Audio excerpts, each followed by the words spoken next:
Hello soulmates, welcome to a new tutorial video. On this video, we'll be learning how to make this shirt dress but with a mandarin collar. Yes, so the first thing you're going to do is to mark out 2 inches, right? That 2 inches, 1 inch is going to be for your interfacing line, then the other 1 inch is going to be for your overlapping line. These lines are for your buttonhole, all right? Now, when you mark that line, the next thing is to mark your shoulder, your neckline, and your shoulder line. Now, if you look at this picture, you see that the shoulder protrudes down almost to the armhole area, as if you're cutting an oleku, a buba sleeve, right? So now the first thing you mark your neck area. Now you're marking your neck area from that overlap line that we marked. You mark your neck area, then you mark your shoulder area, right? Now you determine how wide, right? How wide you want to extend your shoulder slope. Do you get what I'm trying to say? Normally your shoulder is 4 inches, but because the shoulder protrudes down almost to the armhole area, right? You have to decide on how wide you want it, how long you want it. So you can make yours 10 inches wide, depends on what your client or what you want. You can make yours 10 inches, right? That's when you mark your shoulder area, right? Then you mark extra 10 inches. Do you get? Just to make it longer. Then the next thing you're going to do is to mark your armhole area. So from that your shoulder slope, right? You mark your armhole area, your armhole depth now. That's 9 inches. You mark it. And then for your neck area, you have to dip your neck by 1 inch. Can you see? Then you place your tape and mark from your shoulder to your bust line, from your shoulder to your half length or waistline, then from your shoulder to your hip line, and from your shoulder to the length of your shirt. Now you impute your measurements, okay? So your bust divided by 4 plus 2 inches allowance, your waist divided by 4 plus 2-inch allowance, your hip divided by 4 plus 2-inch allowance.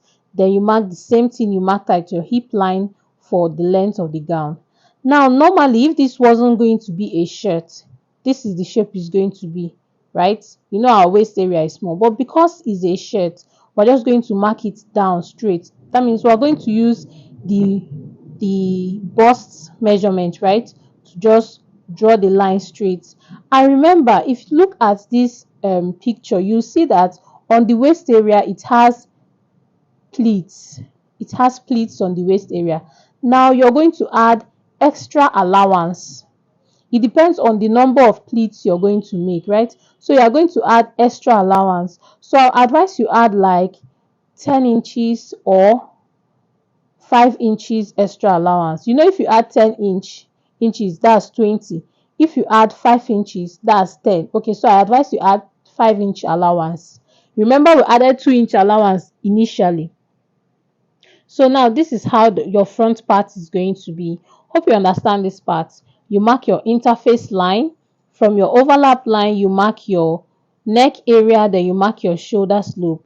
From your neck area, right? Just mark 10 or 15 inches and then mark your shoulder slope. That's come down by half an inch for your shoulder slope. Then mark your armhole area, that's 9 inches long. Then on your armhole area, you mark your bust line from your shoulder to your bust line, from your shoulder to your half length, from your shoulder to your hip line, and then from your shoulder to the length of your gown. Now, when you're done, please remember to notch that overlap line just to signify that this is where my buttons are going to be. Notch your overlap line. And when you're done, this is how your front pattern is going to look. Please guys, if you've not subscribed to my YouTube channel, please click on the subscription button and subscribe, like, share, and comment. Please, if you have any question for this front part, let me know in the comment section. Okay, so now I've drafted out the pattern. I've cut out the material for the front part. I'm going to use the front part to cut out the material for the back part. The back part is just simple, right? The only difference between the front and the back part is this overlap and interfacing line, right? So the back part doesn't have an overlap and an interfacing line. So you just have to fold the lines in. Can you see how I did it? And then place your pattern and just trace out. Do you get? Now that's how you trace out your back pattern. So you don't necessarily need to start drafting another back pattern. No, you can use your front pattern to cut out your pattern, your material for your back pattern. Do you get? Please, if you have any question, let me know in the comment section. I already have a tutorial on how to make a shirt, right? Very detailed tutorial on how to make a simple shirt with collar stand and collar fold. You can watch that video to also understand this tutorial. But if you watch that video, then I think we are good to go for this one. Okay, so if you also watch the tutorial on how to make boo gown, you see that this the shape of this shirt now is looking like a boo gown because of the shoulder area. You remember I said that the shoulder slope protrudes up to the armhole area. That's is very long. Do you get? That's why we added extra inches for the shoulder slope. Do you get? It's not our normal shoulder measurement that you say 4 inches. No, the shoulder slope is longer. So now I've got my pattern, my material for the front and the back. The first thing I'm going to do, I'm going to work on the front piece. So I'm going to fold in the overlap line and the interfacing line. I'm just going to fold them in like so. Remember I notched it. That's the reason why you need to notch. Now after folding it in, the next thing I'm going to do is to join the shoulders. So I folded it like so. Can you see how it's looking? I folded the button area. I've joined the shoulder area. Now the next thing we're going to do is to draft out our mandarin collar. The reason why I'm not drafting a shirt collar is because I already have a tutorial on how to draft it. So to draft a mandarin collar, you have to first measure your neck, your round neck. Can you see? Then whatever you get, I got 10.5, you divide it by 2. You get your pattern paper, right? Place it on your pattern paper like so. Whatever you get on your neck circumference, right, you divide it by 2, then you place it on your pattern paper and then you mark. Remember our pattern paper is on fold. Okay, now when you mark it, right, you divide that measurement again by 2. So we got 10.5 I think, and then we divided it by 2 again to get the center point of this line. Now, since we've got the center point of the line, the next thing we're going to do on the front, we'll go up by half an inch. Can you see? You go up by half an inch and then you connect that half inch to the center point. Do you understand? You connect it to your center point. Do you get? Then now we'll determine how wide we want our collar to be. You can decide your collar to be 2 inches wide, okay? But because the tutorial, I'm using a miniature material, so I'm going to be using 1.5 inch. All right. So you now mark that 1.5 inch right down. Can you see that the lines are not straight? The line is curvy a little bit. Yes, so that's how yours is going to be. Now, on the front part, you're going to extend the bottom part of your line by 0.75. Can you see? Extend it by 0.75 and then connect it to the upper line. This is how to draft out your mandarin collar. If you have any question, let me know in the comment section. Now, the most important thing for you to learn is to write down the steps. Once you know the step from one step to the other, it's going to be easier for you to be able to draft anything you want to draft. So I'll advise you, first of all, watch the video and take notes, write down the steps from one step to the other, and then you will achieve it. Now I've cut out my collar. I'm going to notch the center point. Okay, now the part I'm going to notch, that's the part that I'm going to be attaching to the neck of my shirt. Okay, so I'm going to add half an inch sewing allowance right round this mandarin collar. Right, I'm going to add my sewing allowance, and then I'm going to cut 2 pieces of it, 2 pieces of the collar. I'm going to cut 2 pieces of it. Now if you're using a material that is not firm, you can decide to use a strong gum stay or a soft gum stay. Depends on your preference. Okay, if you're using a very soft material, please use a gum stay, a strong gum stay, so that to give it firmness. So I've cut out the two materials and I'm just going to notch the center point. I'm notching it because I want to remind myself that that's where I'm going to be attaching to the neckline. Okay, so I've got my collar piece. The next thing we are going to do now is to join it. Now you're going to join the upper part. Okay, now from the part you're going to connect to your neckline, right? You go up by half an inch. The part you're going to connect to your neckline, go up by half an inch. From that half an inch, mark half an inch right round on top for joining it, joining the collar together. Do you get? You go up by half an inch and then mark half an inch right round for joining. Now you see I've joined the upper part. The lower part I didn't join it. Can you see what I'm trying to say? Now you turn it up. Please, while working with your collar or your material, remember to always iron at every step. Iron at every step is going to help your work to be much easier. If you iron more, you see that your work will be much easier. Now remember I notched the center point, right? Now I'm going to place the collar, my center point of my collar, on my center back, right? The notched part, and I'm going to pin it together. So I pinned it together and I've sewn it. Can you see? Can you see how I sewn it? From the center back, I pinned it, that notched area. Now remember I said go up by half an inch. Leave half an inch space at the bottom area. See the reason why you're leaving that half an inch, so that you'll be able to turn it up on the bottom area. Can you see what I'm doing? To create a neat stitch. So you're going to now cover it up right round. Please hope you understand these collar parts. Please hope you understand. So the first thing you're going to do is to first of all sew it. When you place it on the right side of your collar, of your neckline, you first of all sew it down. Okay, then you flip it over. Can you see? Can you see what I'm doing? Then you flip it over and then cover up the rough stitches.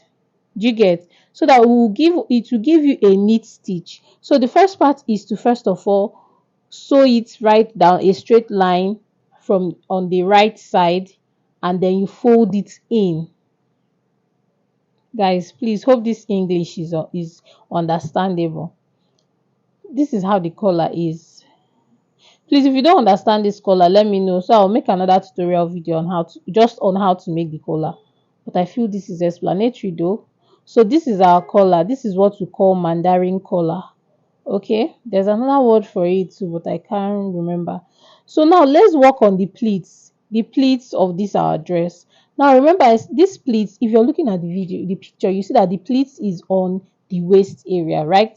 Please mark your lines on the wrong part of your material, not on the right part, please. So now when you're making your pleats, you first of all mark your waist area. Okay, then from your buttonhole, you decide on how many inches, that's how wide you want the pleats to be. So first of all, you mark your waist area, your waistline, then you decide on how you want your pleats to be. The first thing you're going to do, you take your tape rule and measure from your shoulder to your bust line. You mark it from your shoulder to your bust line, then you measure from your shoulder to your hip line, right? Now on your hip line, you go up by 1 inch. On your hip line, you go up by 1 inch. You mark it. On your bust line, you come down by 1 inch, right? So you now mark the wideness of one pleat to the other pleat. So the wideness of this my pleats, I'm doing it 1 inch apart. So I'm going to now fold it in like so, and just draw a straight line, half an inch straight line, not a dart, just draw a straight line. Do you get what I'm trying to say? The first thing you're going to do, mark your waist area. After marking your waist area, mark from your shoulder to your bust line, from your shoulder to your hip line. On your hip line, go up by 1 inch. On your waistline, on your bust line, come down by 1 inch, right? And then you mark the wideness from one pleat to the other pleat. For this tutorial, I used 1 inch. So from one pleat to the other pleat is 1 inch wide. Okay, but if you're making for an adult, you can use 2 inches wide. Do you get? Now when you fold it in like so, can you see, you have to just draw a straight line, mark half inch and draw a straight line. You get, just draw a straight line, not a dart, just draw a straight line. Okay, so that's what you're going to do for the first line. You're going to do the same thing for the second line, and you're going to do the same thing for the third line. Please mark these lines on the wrong side of your material, not on the right sides, please, on the wrong sides. Okay, so I've done mine, and this is how it looks. This is the first one. Can you see? Can you see how it's looking? Now, the reason why we came down by 1 inch on the bust area is so that the dart will not compress, the pleats will not compress your bust area. If you look at the tutorial picture, you see that the darts are not on the bust area, and the darts stop on top of the hip area. Okay, the darts are mainly on the waist area. So I've drawn my darts for the waist area. Can you see how it's looking? It has even shrink the front part. That's why you need to add enough allowance for your shirt material if you want to make a lot of pleats. Oh, okay. So for the purpose of the tutorial, I just made lots of pleats so that we'll see how it looks. You can decide that your pleats can be 2 or 3, depends on your preference. Okay, now after making the pleats, the next thing we're going to do is to join the sides of our shirt. Okay, now when joining the sides of your shirt, make sure that the buttonholes, they are pinned together. Make sure the buttonholes are pinned together like so. Can you see? Make sure the buttonholes are pinned together. If they are not pinned together, it's going to alter your measurement. So make sure that the buttonholes are short. If you're working, as you're working with your front part, don't remove the pin. Leave the pins on top of each other. So now the last thing we're going to do is the sleeve area. Now, if you look at the sleeve area, you see that it is joined to the armhole area. It's just as if when you're making a boo gown, you know the sleeve area is big. Then after making it big, you now add a sleeve again on top of it. That's just what they did for the sleeves of this shirt. So now what you have to do is to mark the round sleeve of the shirt, and then you just cut a straight line, a straight material. Just mark the round sleeve. Okay, and then you have to take your client's measurement on how long the person wants their sleeve length to be. Okay, so now I measured this the tutorial material, right? The sleeve from the shoulder part is 3.5. So I'm going to complete it to make it 10 inches, to make the sleeves to be 10 inches. Do you understand? So now I'm just going to draw a straight line. Remember, this straight line, the width, how we got the width is to measure our round sleeve, Please, do you understand? Please let me know if you don't understand. Honestly, please. This tutorial, the outfit is so pretty. I really want us to know how to cut it. It has so many tricks and turns, but I know that we can get it. Just ask your question in the comment section. Now I've gotten the round sleeve. The next thing I'm going to do now is to attach it to these sleeves. Remember, we did the sleeve part to be big because of the way it's looking. Okay, so we are not using the exact measurement of the client. No, we made the sleeve to look like a puff sleeve. Do you get? Boo gowns now, most of their sleeves are not fitted. They are not fitted. So now to get our round sleeve, okay, now you get your material. You get a material and then you fold it. Determine how wide you want it to be. If you look at the picture, you see that the width of the material they use to join the sleeve is long. It's up to 3 or 4 inches, the height. Okay, so when you get it, now you're going to use your round your wrist measurements. That's what you're going to use to cut it. You get? Because the sleeves are big, but it's your wrist measurements that we're going to use to get the pleats on the sleeves.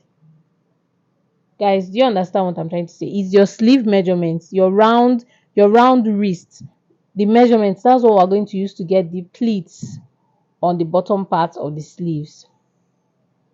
Okay, so now I've gotten this is the exact measurement of the wrist, right? Now what I'm going to do is to match it down, just sew it down. I notched the center point. Can you see? I notched the center point. Now to fix it to your main fabric, remember when you get your sleeve, add 1 inch sewing allowance. That's the allowance you use to join it. All right, now you pin it to your main sleeve. Okay, now remember, okay, this is the band. Now remember, I said that the sleeves are big, they are not the exact measurements of the client, so you're going to pleat it into the band. You're going to pleat it into the band. You see the reason why the band should be your exact measurement for your wrist, so that when you pleat it into the bands, can you see, it's going to give you like a puff look. So I've pleated it now. Can you see the pleats? I've pleated it. When I turn it up, can you see the puffy look, the puffy design is giving? So that's how to just get that puff design. Now the next thing and the last thing to do is to just join your sleeves and then fold the bottom part of your shirt, and we are good to go. So guys, this is how to draft this shirt design, and I hope this tutorial was helpful to you. If this tutorial was, please like, share and subscribe to my YouTube channel. Guys, subscribe, ask your questions and let me know in the comment section if you really learned. So thank you guys for watching. Thank you to my old and new subscribers. See you on my next tutorial. Bye.